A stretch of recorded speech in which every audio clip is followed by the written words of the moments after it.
Howdy, my name is Prakash Keaton. I'm a program coordinator in the Water Management and Hydrological Science program here at Texas A&M University. Today we're going to talk about climate change. Now you've heard a lot about climate change. You see that constantly in the news. You see events that people talk about. Recently we had Hurricane Harvey last year and we had Hurricane Florence. And we are always wondering whether it is caused or climate change make it worse. So what is climate change?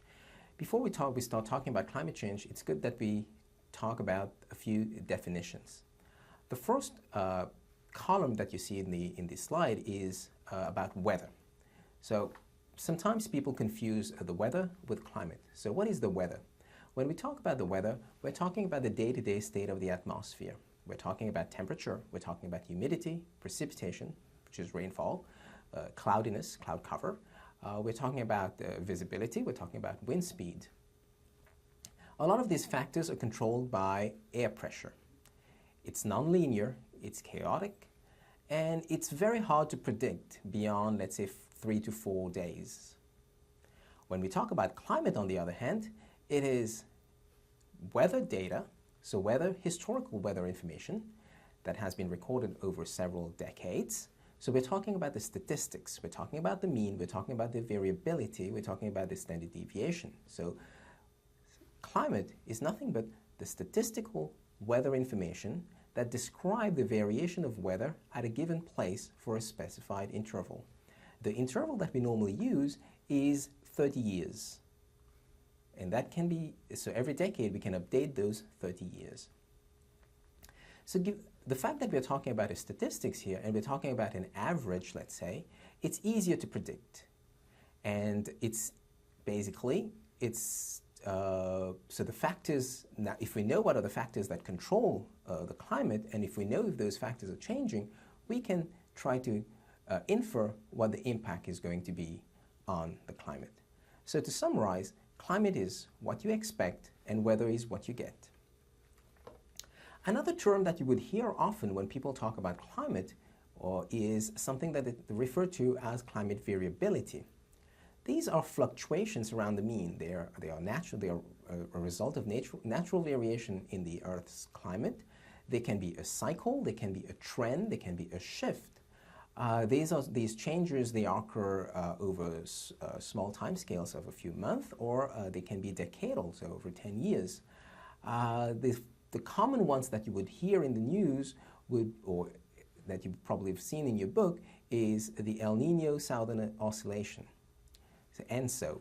And you also hear the counterpart of the El Nino, which is La Nina. There are others that you've probably seen or heard, the Pacific Decadal Oscillation, the Atlantic Multi-Decadal Oscillation, the Indian Ocean Dipole, the Western Pacific Pattern, and so on and so forth. Now, what is climate change? When we're talking about climate change, we're talking about a shift, a long-term shift in the climate. There's always going to be a variability, and there's always going to be El Nino and La Ninas, but this, irrespective of climate change, they're always going to be there. So climate change is beyond these variability. So those variability are superimposed. So you have long-term cooling and warming. You have a trend, but you're still going to have those long-term cooling and warming. To be able to know, another term that you hear often when we talk about climate change or global warming is the greenhouse effect. So basically what happens is you have the sun, radiation from the sun warms the planet. Some of this radiation escapes, so reflected back into space, but others are like trapped by the atmosphere. So they're trapped by the atmosphere and reflected back on Earth, and there's this little cycle going on, and this is what keeps the planet at the temperature that we know it, and this is why life can exist on planet Earth. So the greenhouse effect is because we have greenhouse gases like water vapor, carbon dioxide within the atmosphere. There are also cooling effects. So when the sun hits, the radiation from the sun strikes the surface of the cloud, the top surface of the cloud, for example, it gets reflected back into the atmosphere, into space. So that's basically prevent that radiation from reaching the Earth. just like you see when it's a very cloudy day, it's not that hot. But if there's no cloud, it's probably hotter. The cooling effect is also basically radiation hitting snow. There's a lot of it that gets reflected back into space, and that basically that controls, if I can say, the warming. It can happen over barren land, it can happen over desert, it can happen if there are aerosols that come from volcanic eruption. So those aerosols basically are like a blanket, even though you don't really see it sometimes, but sometimes they can be really thick. There are a lot of contaminant from the volcano, and then that basically, a lot of those incoming radiation gets reflected back into space. Now, why is it important to talk about global warming or climate change? Now, the Earth has struck a balance, if we can say. There's a balance between the amount of radiation that comes in and the amount of radiation that goes out. So that, as I said, keeps the temperature of the Earth at this comfortable temperature that basically allows life to thrive.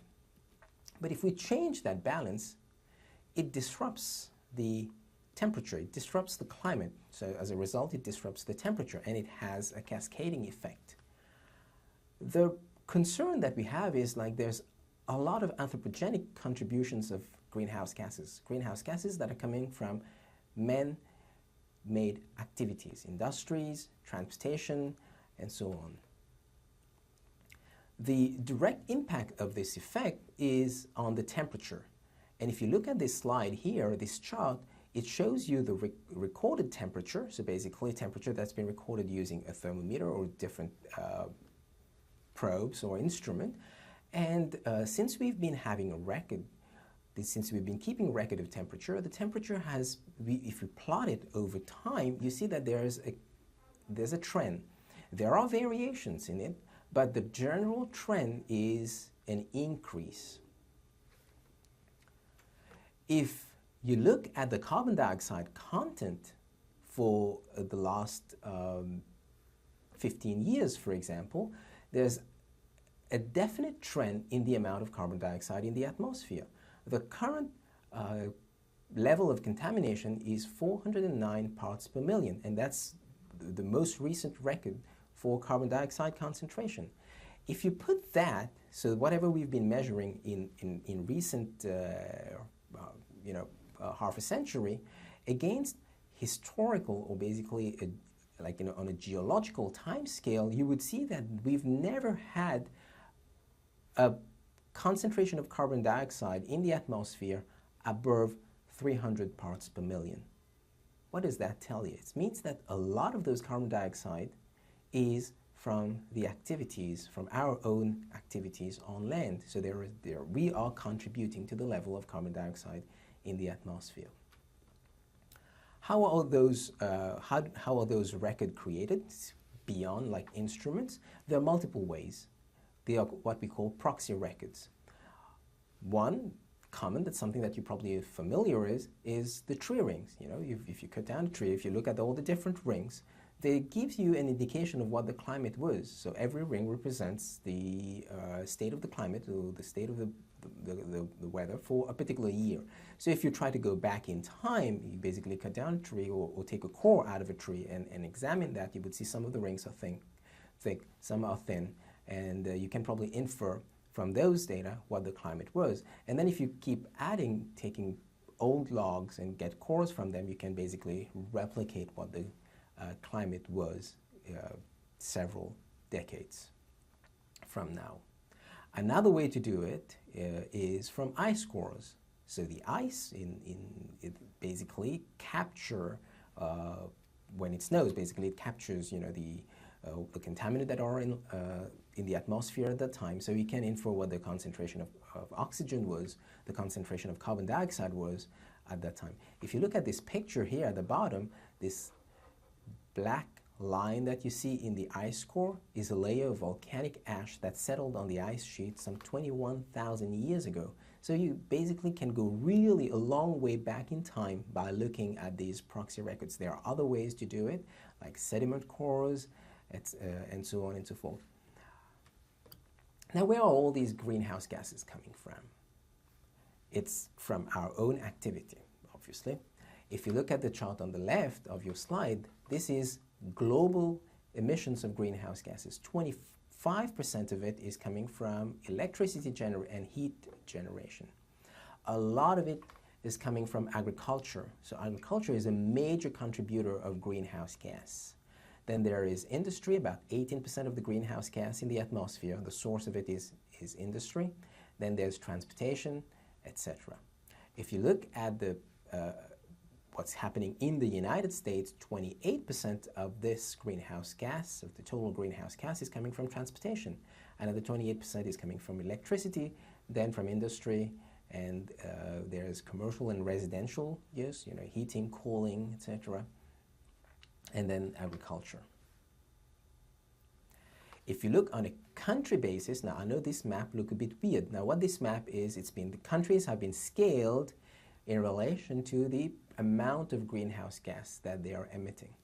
You see, like there's Africa, it's much smaller because the amount of greenhouse gas coming from Africa is very little compared to what is coming from Asia, from China, and the United States. So that's a very interesting way to basically look at countries, scale it with respect to their greenhouse gas emission, and it tells you who are the biggest contributor of greenhouse gas in the atmosphere. Now, how do scientists basically predict how the climate will change in the future? The term that you keep hearing is climate modeling, and then you hear things like forecast or prediction. What is a climate model? Basically, every of these processes happening on land, you have a mathematical equation that explains the process. Just like you have evaporation, you can model that through a mathematical equation. You have transpiration from plant, so you get evaporation and transpiration, but you get evapotranspiration, you can model that. So a lot of the processes happening on land, you can model them through a mathematical equation. And since those processes don't exist in a vacuum, every one influences another, so you can basically have you can model the whole system in a mathematical way, and then you have a bunch of mathematical equations that you need to solve, and that would basically be a representation of the atmosphere. Now, how do you make sure that these models were working fine? Well, one way to do that is hindcasting, which means you have historical record. What you would do is run the model backward. You've established your model. You run it, so the model has all the physical processes that you think you can model in there, and then you run it backward and see if what the model is telling you, does it match what you've been recording? The temperature for the last 50 years, for example, is the model, when you're running the model, does it give you the temperature for the last 50 years? If it does, if it gives you a good representation of that temperature, you can trust the model. It means that because the model doesn't know which way you want to run it. You're the one who is going to be directing the model. And if the model is working fine in hindcasting, then you can use that model to forecast. When you're forecasting, now you need to know how the world's going to look like. How is the world going to look like in 10 years, in 15 years, in 100 years? This is where scientists have sit down and say, okay, if we continue business as usual, this is one scenario. If population decreases, that can be another scenario. Or if we go at an accelerated pace and have massive industrialization, that can be a third scenario. So they've devised scenarios like that of how the world will look like, and then they run the model with those scenarios. And what we've seen, now these are things that we are seeing already. So we are already experiencing the impacts of climate change, and we can see how, from the climate models, how the future is going to look like. We know that, now we've already seen this, and we know that in the future, we're going to have the weather extremes. So we're going to have extremes going to get worse, whether it is. So the weather, when I'm talking about the weather, I'm talking about flooding, I'm talking about droughts in some places. So that's going to get worse. And it's also tied to water availability. So if you have flooding, there's a lot more water. If you have drought, long periods of drought, less water. It's also going to affect the ecosystem on land, and the marine ecosystem. It's going to affect the amount of food, the way we produce food. It's going to affect forest products. It's going to have an impact on human health, on society, on sea level rise, on settlement, etc. So it's very connected, and everything being connected, the impact on one aspect can have a ripple effect and affect something else. If we look at sea level rise, if we take data for the last 20 years, for example, you see that this is basically NASA's data, and you can go on this website, climate.nasa.gov, and see and download the data and play around with it, and see that you would see that the sea height, the sea level has been changing. It's been changing at a rate of 3.2 millimeters per year. Weather extremes. We talk a lot about, we've experienced Hurricane Harvey last year in Texas, in the Houston area. And people who've gone back and look at the data and the kind of rainfall, they realize that with climate change, basically, it's what made Hurricane Harvey 3 times more likely and 15% more intense. And we suspect that in the future, hurricanes are going to become more intense. It's going to bring more rainfall, and on top of that, there is going to be the effect of storm surge, coupled with the fact that the sea level itself is rising, is going to be worse. In other places of the world, drought's going to get more severe. And this is going to get compounded with population growth, so the pressure on domestic water supply is going to increase. Cities have already started running out of water.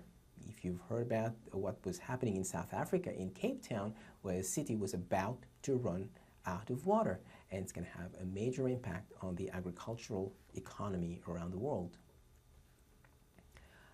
If we continue business as usual, or if we keep putting more and more greenhouse gas in the atmosphere, this chart here shows you for every degree rise in the temperature, the impact it's going to have on water, on the ecosystem, on food, on your coastline, on health. As the temperature rises, the pressure on water is going to be more. You're going to have a bigger impact on the ecosystem. You're going to put more pressure on the production of food. You're going to have sea level rise is going to keep affecting especially low-lying areas or small island states. They're going to be the one who's going to start facing the problems associated with climate change first. It's going to also have an impact on our health. You can read more about this from IPCC reports that you can download from the IPCC website. There are multiple reports, and occasionally, and every few years, they get updated. So I would encourage you to download the recent AR5 summary, for example. You can go through the summary and see what the impacts of climate change is going to be. Thank you, and Gigam.